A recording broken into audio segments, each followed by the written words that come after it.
Hi, all, and welcome to the FoundArtist Files, the podcast that delves into real stories that inspire, uplift, and remind you that no matter who you are, your story matters. Every journey, no matter how big or how small, is worth celebrating. Here, we'll explore the powerful narratives of everyday people, artists, creators, and dreamers just like you, sharing the struggles, triumphs, and lessons learned along the way. So keep going, keep creating, and remember, you're crafting your own unique path, one story at a time. Let's dive in. Hi, everyone, and welcome to this week's episode. Today with us, we have Robert Kolodny. Hi, Robert. Hi there. Thanks for having me. Thanks so much for being here. I really appreciate you taking the time. I would love to just start off by learning a little bit more about who you are and what it is that you do in the film industry. Yeah, sure. I'm a director and cinematographer. I've worked on mostly nonfiction films for the past several years, but my feature film debut, Featherweight, premiered at Venice in 2023. And I'm also a professor of film at the School of Visual Arts. Awesome, and congratulations on the release of the film. Thank you so much. We'd love to kind of just dive into some of the earliest moments of your childhood. So, I know that when we first talked a little bit about your upbringing, but also like the really where film stemmed from, you talked about it being some of your earliest memories. Can you really share more about like when it clicked for you, not just as like an entertainment thing, but also as something that helped you also make sense of yourself? Sure. Yeah. I think, growing up, I was very quiet and very shy, introverted child, not athletic. But I had a really active imagination, and very, very early on, I started watching films. There was like a special at the local video store where with every new release, you can get 2 classic films. And so, my parents would get whatever was playing, and then let me pick 2 classic films, which were movies from the 1930s to the 1970s. And so I slowly started watching movies and exploring different languages of cinema. And they just spoke to me in an incredibly deep way and kind of allowed me to understand and better articulate emotions that I was feeling. I love that, and that's something that I reflect on for my own experience and for my upbringing. So I actually say that it was a self-induced form of cinema therapy, is where I turned to film to actually be able to articulate what it was that I was feeling inside, but I didn't know how to like express it or what it was. And that film really gave me more of that inner compass or that inner voice to be like, hey, this is what you're looking for or what you're experiencing. And, for you, I'd love to learn a little bit more, like how did film become a mirror for yourself or even a map for who you are? I think when I was maybe 9 or 10 years old, I was introduced to the object of the camera, and that kind of was an inception point that created a fissure in my life that said, all right, well, here's a direction that you can go in. Not only do you obsessively think about movies, but there's also a way to create moving pictures. And then you can ascribe your own stories to those moving pictures. And then you could galvanize your friends into wanting to act in those moving pictures. And I think that provided a form of socialization that I didn't feel comfortable or confident in prior to that. I would write a little script and, have my parents' mini DV camera and I could go to some kids in school and be like, hey, I'm shooting a movie. Do you want to be in this movie? And I found that people were very excited to be in the movie. Oh, wow, a movie. Let's make a movie. And so there was not only an internal feeling of creation and satisfaction, the joy in discovery, there was also an external effect that it had where I was able to socially engage with my peers and excite them that we are creating something together. And I think that was also a motivator that gave me some confidence that I could work with a crew, that I could work with actors. And so I think from that point forward, this is still like middle school or something, I found myself making friends with kids in my neighborhood who were natural performers. and who wanted to create characters, and the idea of building stories in this kind of collaborative way started to spring forth and be more inspiring to me. Yeah, I mean, I think that it also gave an opportunity for you to be able to sort of teach yourself that, hey, like, I can share this part of myself. What did those early projects teach you about the kind of filmmaker that you wanted to be? That's a great question. I think those early projects, some of them were like quite big in scale, all things considered. So I was from a really like seventh grade, eighth grade, making like espionage thrillers and westerns and war movies. And I remember there were shoots where we would have 25, 30 kids in the backyard running around. You know, I would spend the weekends going and like going to thrift stores and buying like tiny blazers so that people could look like spies, and like going to the library and getting books about practical effects and, building kind of like really DIY practical effects. I suppose the biggest takeaway now looking back would be the ability to work with other people, and to share the burden of the dream and to sort of revel in that. That's so funny. I'm just picturing like 30 kids running in the backyard with like little blazers. That is a visual. It was cute. Yeah. That's so funny. You did mention, though, before that you were introduced to the camera at age 9, and you experience, and you are an experienced cinematographer as well as the director. How did your physical relationship to the camera develop, and what impact does it have on the stories that you tell? My physical relationship to the camera was, I immediately gravitated towards it because it was kind of something that I could put between myself and other people. I was very, very shy, afraid to like, if we went out to dinner, afraid to like tell the waiter my order. I had to like talk through other people. But the camera was all of a sudden this kind of one-way mirror where I could observe and I could zoom in and I could become close to people without having real proximity. And I could sort of understand things in this somewhat voyeuristic, but mostly anthropological way. And so I was obsessed with it, and I would take the camera everywhere. And so I developed a real physical relationship with the camera that I like to refer to as camera body language, wherein you find the way in which the camera most naturally and ergonomically responds to your body so that it is no longer a third-party appendage. It is part of you. And, fast forward years later when I found myself being hired as a documentary cinematographer a lot, I was being hired for verite, observational work, all handheld. And I really felt that camera body language was kind of the secret key to what allowed me to be good at that, or well suited for that kind of photography. Yeah, and you talk about the camera body language and being able to maneuver and be able to really experience the shot that you want to be able to experience, because it's almost like it's a part of you that you're able to capture for how you want it to feel, therefore how you want others to feel when they're also seeing it.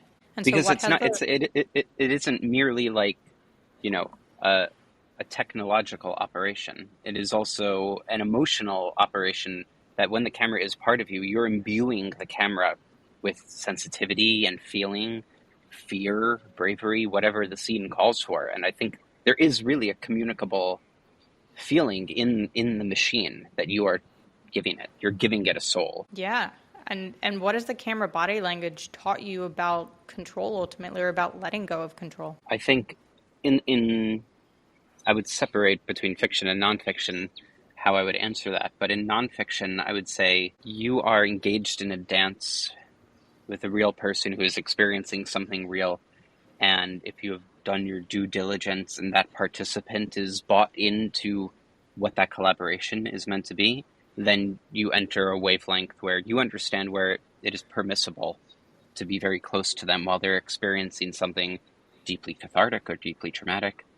By the same token, you should also be able to intuit if you should be far away, if it should only live in a wide, if it should be far away but punched in and it should feel voyeuristic, if you should put the camera down altogether and put it on the ground and walk over and say, "Are you okay?" I think these are documentary instincts that you learn from being empathetic and from working in this modality long enough. You can start to read people and understand what they need. So it's not just what the movie needs, it's what that person needs as well. And then in the world of fiction filmmaking, you know, it's quite different because there's a social contract there where people understand they're there to be in front of a camera. And then the body language of the camera becomes more free because you can buy into what does the narrative need from that moment, or what does the character's arc need to reflect in the camera. You don't want it to be too much because then you're taking something away from them. Something could be very simple, and that could be the most emotionally impactful thing. It is fun to experiment and get into movements that are either solipsistic to what you're doing, or, you know, there are iconic shots from films that you love or techniques from directors that you respect, and you say, "Oh, I want to do something like that. I want to get that shot." And sort of reverse engineer it. I love what you just said, and it also touches so much on the fact that you've really taken the time to understand what you're looking to capture out of that moment or out of that scene, whether it be an actual moment or whether it be revealing an emotion. And so from you as like a DP, like what are you most attuned to? Is it performance? Is it space? Is it rhythm? Something that you're really looking for, that you're gravitating towards, and how does it really guide your decisions? I think it's all of those things. It can't merely be one thing, because, you know, you would be disarming the other facets of it. You have to shoot with an idea of, well, is there coverage for all of these images to be woven together into a scene? Can that scene fit into a sequence? Will that allow us to tell the story? In the case of nonfiction, have to ask somebody to do something again. So there has to be some kind of instinctual game time decision that you're making to know this is the thing that we need in this moment. We're not going to do the other thing because it would take too much time. The emotion would be lost. You know, I think like my general credo is that if you're a cinematographer, you should also be thinking like an editor and thinking like a director. If you're an editor, you should be thinking like a director and thinking like a cinematographer. If you're a director, you should be thinking of, you know, every department and the actors. If we are all collaborating together to create something, you have to be aware of what everyone else is doing. And I want to touch on that a little bit more, because you definitely talked about the ability to collaborate with each other, for all of you to understand that the emotion that you're looking to really capture and be able to portray. And so when you are choosing who it is that you're also aligning with and that you're working with in the beginning and in the pre-production, how are you making sure that everybody is aligned with the emotion that you're looking to convey? It takes a lot of like personnel work. And I find that most 90% of production problems can be mitigated in pre-production if you're willing to put in the time in the pre-production. And a lot of that is making sure the crew that you hire are the people that you want to be spending time with, because you're going to be spending a lot of time with them, and you're going to be working on something that you care deeply about, ideally something that they also care deeply about. And so you want to make sure that your egos mesh, that your sensitivities and sensibilities will work with each other. But, you know, you want to make sure that like there will be long nights of pre-production, that these are people that you want to be around, that these are people ideally that you want to be friends with. I'll also say that I'm privileged that there are collaborators that I've had for many years at this point, who are people that I love working with and will continue to work with, because I know that they get me and I get them. Yeah, I think it's just like in life, you know, you find the people that are your people and you hold them close and protect them and work with them and lift them up, and you work on their projects and they work on yours. And it's emotional alignment too. It's like making sure that we want to understand that this is the soul's purpose that we're looking to tell in this story. And so you have touched that you work on both, you know, documentaries, and you work on narrative as well. Has your documentary filmmaking influenced your narrative filmmaking process? Yes, big time. I kind of fell into documentary filmmaking completely by accident. I never really planned to work in documentaries, but I years ago got a call from Robert Greene, who I just mentioned, and he asked if I wanted to be a camera operator on a film for a few days, and I said, yeah, sure. And that was a movie called Kate Plays Christine, so I shot a few days on that. Yeah, I don't know. I guess through working on a couple of these documentary films, I started to think more deeply about the language of nonfiction and kind of what can be construed as a documentary, or what is allowed in nonfiction, because the rules are far less rigid than they are in traditional narrative. There's a lot more experimentation that you could do. But yeah, shooting these films greatly changed the way that I considered how images should be shot, and really the emotional relationship between the person who's being filmed and the person filming them. And so how do you think that your documentary sensibilities shift how an audience really engages with fiction? Well, I think to consider, like, what are the building blocks that make something a documentary. You have a certain picture in your mind, or at least I did, and the reality is, like, those building blocks could be in totally different places. And I think that idea, as I think about fiction and as I write screenplays and direct more films, I think working on the documentaries has allowed me to think more non-linearly, and about the way that you can imbue realism into something, right? So there's a feeling that you have when you watch a documentary that is, I'm engaging into a window, and this window is showing me something real. I'm watching a real person experience something real. Is that not what we want from a fiction film? Do we not want people to watch a story that we've written and say, I buy into this character, I buy into this world that is being presented to me, and that my suspension of disbelief allows me to feel that I am engaging in something real? And so I think the lessons that I've learned on nonfiction films that I've taken into my fiction work is to make it feel as real as possible. And there are certain techniques that I use in order to make those things feel real. Because ultimately you want it to all be believable. You want no thought of there's a world outside of the movie that I'm watching. You just want the audience member to buy into the hypnosis and be in the film. And fully embodied it, and to feel like while I'm here, like, this is the present, this is something that I can attach to. And that also comes with trust, right? Is that so you're building trust not just with your audience, but you're also building it with your team on set, especially the actors. But how do you create that intimate relationship with the actor to be able to build that trust and be like, this is something that I can really attach to while I'm consuming this? It takes a lot of work and a lot of trust. You need to trust your actor, and you need to know that they trust you. And, there's different modes of getting an actor into your film. Sometimes you have a lot of time with them, and you could spend months exchanging emails and sending playlists and pictures and film references. This is what I like to do. Get them as into it as I am, and get them as excited. I find that if you inspire somebody, then they want it as much as you do. And then it starts to ping pong back and forth. And then you're really cooking.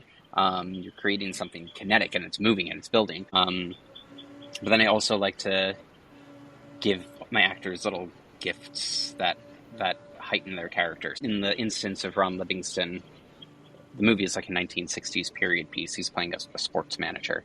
So I, on eBay, bought like a little address book that was like beautiful enamel embossed with like a gold pen that fit into it, tiny, like matchbook size.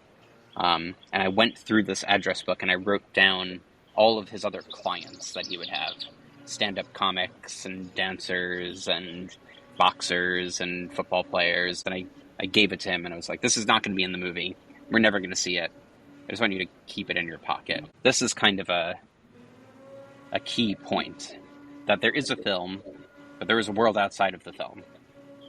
And although the film is showing, X, Y, and Z, there's also a full alphabet where those characters exist and they have a rich life outside of what we're seeing in this small slice of their narrative. The more that the actors can really believe it, the better their performance will be. So I'm merely, I'm letting them do their work. I trust that I've cast great actors. So I'm merely like creating a sandbox where everything can be believed. And if you can believe everything, then it must be honest. There's no pretending at that point. That's what my job is with the actors. I'm just like now reliving you as a child, like being like with all of your actors on set with little blazers and with the spray paint. I'm like, you made them believe as like a childhood dream. But even today, like we're all just little kids, right? So it's still, we're all just believing of this world that we want to really embody. During this whole time that we're shooting, I am the character. And this is I love your approach to it, is to really create that trust, but create that safe space for them to be like, how do you want the character to feel? How do you want the character to think about from an everyday life, not just this one situation that they currently are in that we're hitting, action on, but also, this is a step that you've truly taken the time to be able to connect with your actors. In your opinion, what do you think is really missing from most directors who are taught to work with actors today? I think a lot of directors are afraid of actors. Just a misunderstanding of what the job is, because the job is you're a chemist, right? And you are coming with one chemical compound, and the actor is a separate chemical compound, and you mix those together, and it becomes a third thing. And the third thing is what you want, Usually, like 80 to 90% of that is what the actor is bringing. Again, the better actor you cast, the less work you're doing as a director, because you should trust them and they do know their craft. You don't want to be afraid to say, this is what I need from you as an actor. I want you, make it 20% more melancholy. Or let's stop for a second. I want you to imagine that you're in this situation. Is this how you would react? If these are not the words you would use, give me different words. Let's change it. Let's put it into your voice. Let's build something together and understand and believe in what we're saying. Because otherwise, what's the point in doing it? There's no point in creating something that feels false. If it feels false for the actor, it's certainly going to translate to the audience. And again, if you're a director, it's unlikely that you're also an actor. And if you are an actor, you're probably not the best actor, or you would have cast yourself in the movie. So you should trust your actors. One thing that you just said that I absolutely love, and that just seems really natural, is that you are ultimately, yes, you're guiding these actors into being comfortable to be themselves. But also as a director, you're also teaching yourself how to release some of the reins and release some of the control. And that also kind of segues right into what you also do, is that you're also a teacher. And this is something that came unexpected to you, but you also you kind of are continuing down that path. What surprised you the most about stepping into a teaching role? I've been a professor for 3 years. I teach screenwriting and directing. It's nothing that I ever saw myself doing, but I sincerely enjoy it, and it is very inspiring, because not only am I, kind of making grand gestures and telling stories about the film industry and about my reverence for cinema, which hopefully is communicable to the students. Not only am I giving them these excited pep talks of you can make the film that you want to make, you just need to believe in the idea of expression. I'm simultaneously, week after week hearing myself say this, and it's kind of a nice reaffirmation, because there are many lonely valleys in the making of a film, and so I find these pep talks that I accidentally am allowing to seep into my own skin to actually work. So my hope is that it works for the students as well. It is inspiring to just be in a room of people that are excited about the possibilities of making film, and who are just starting to learn about the different facets. You have people come in who maybe presume that they want to be just a screenwriter, and you sort of clock, what's great about this person? How can I empower them to actually want to direct something? And sometimes they say, you know what, yes, I do want to be a director. I just didn't have the confidence. So I'm gifting confidence. I'm gifting the confidence that I did not have at that age, that I have accrued through doing a bunch of work. But if I could give someone else an easier time and be like, you don't have to be so shy, you can be confident.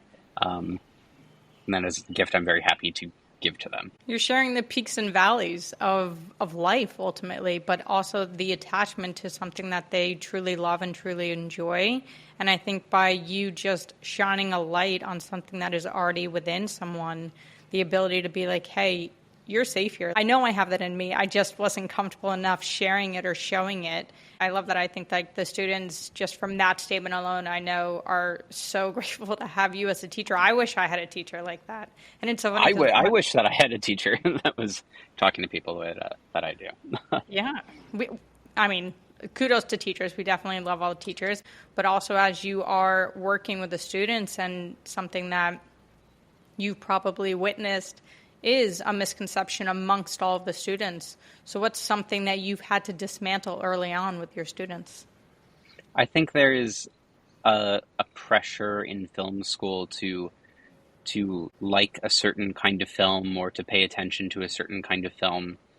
In the case of the School of Visual Arts, usually like quite serious art house films, which is fine because that's what I go in for too. But I try to be like, look, if you like romantic comedies, that's great. Like, let's help you make the best romantic comedy imaginable. Or if you like kind of silly horror movies, let's make a silly horror movie. That's okay. You shouldn't feel pressured about the kinds of movies that you like or the kinds of movies that you want to make, because you've gotten into wanting to do this because it excites you and because it makes you happy. And if you're not going to derive joy from what you're doing, then this is not what you should be doing, because it's a very, very hard job and it's very unforgiving. And so the only reason that you should be in it is because it gives you something that makes you smile, and it affords you a path to kind of live out your dreams. If you're not getting that from it, then why take all of the heartache? So I really, really, really try to create a sandbox where the students can feel that they are allowed to love whatever they love, totally unabashedly, and that we can, go down the path and figure out, what are the beats that make a slasher a slasher? What do we need? What are the ingredients? What are the pieces in play when we're making like a teen comedy? Let it be the thing that it wants to be. Don't be prescriptive about something. Don't put your own opinions too heavily into something. Hold on to the passion and honor that thing, and you're watering seeds and they're becoming plants. And all the plants are different, and that's good. That's how you make a salad. I love that analogy of you're watering the seeds and you're watering the plants. You're allowing it to just be and to feel, and as you evolve through life and as you grow, certain seeds are going to be planted that have different emotions, that have different ups and downs, that have different hardships or have different challenges or have different celebrations, but all of them can also be fed back into, and we'll stick with the analogy that can also be additional toppings onto the salad, right? So it's a way of being, and I think that is, being able to have a teacher that is allowing artists to be artists. Yeah, totally. And it's also about understanding the goal, right? What is the goal of becoming a filmmaker? It is not to try to win awards or be on this red carpet or that red carpet, or, work with this actor or that actor. The goal is to make a film. You want to be a filmmaker. The goal is to make a film. Like David Lynch said, keep your eye on the donut, not on the hole. If you're going to get into it for these kind of superficial reasons, I think it's a very, very hard path if you don't have a soul that is full of love for cinema. But there are a lot of people that feel that. I mean, you feel that. I feel that.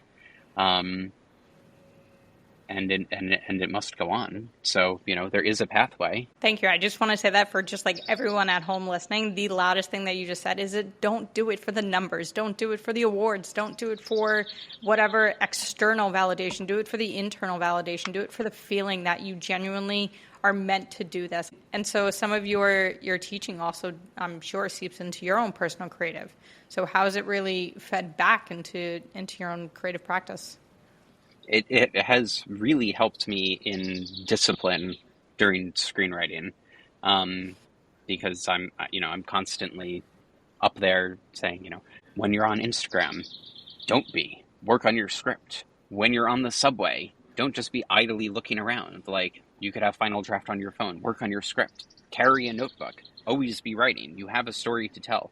And so that, is bouncing around in my brain constantly now, and has really helped me, sit down and not procrastinate as much, and work on scripts. That's been a nice subsidiary effect. Going back to way in the beginning, and I know that film has been something that you have loved and have been doing for quite some time, but can you share a pivotal moment from your childhood that influenced your path? I think, one of those backyard films that I was making, I remember a bunch, I'd asked around the school, does anybody want to come and act in this film? It was like a battle scene we were filming. Again, we're like 12, 13 years old. And all these kids showed up who wanted to be in it. And some of these kids were not my friends. Some of them were kids from school that I didn't know. Some of them were like the popular kids from school who would never associate with me for any reason. But they were also excited to do something different, and that they were allowed to play and to express themselves. And I remember having this feeling of, this is kind of incredible, that we're creating something together, and that we're these very disparate people, and that, I, in this moment, do not feel so alone or scared. I'm part of a community, and we're building something together. And I do feel that every time that I make a movie still. So it does echo back all the way to that kind of early inception point. And I take a lot of comfort in sort of the personal narrative that it's a long stairway upwards. There's actually a mantra by a director that I really love, and it's Francois Truffaut. And he said this, and I say it all the time. I say it in class, and I sign my films with it at the end of the credits. But I think about it constantly, and it is like the advice that I use to reaffirm myself. And it's that the film of tomorrow will be an act of love, which to me is just a way of saying that you made this film, there will be another film, and that film will be of your heart. And it continues and continues and continues. I take solace in that. From an early on and from a young age, you've always been a teacher and trying to give confidence to others. And all of your films clearly do really embody so much love. And we are so excited to see what it is that you continue to create and what it is that you continue to put out into the world for all of us to consume with so much love. And so thank you so much for being here. Thank you so much for having me. Oh my goodness. Yeah. I'm truly elated, and also delighted that you have this platform and that it can be shared with people that want to be impassioned about film. And it's really awesome what you're doing. Thank you. Appreciate it. Thanks so much for being here. To everyone at home, always be you. Thanks. Thanks for listening. Did you enjoy this week's journey? So do we. So head on over to our YouTube channel where you'll find an extended version of this week's episode. And don't forget to give us a follow on all of our other socials at NextFoundArtist. Also, head on over to our website, nextfoundartist.com, to find and watch independent films from your next favorite artist.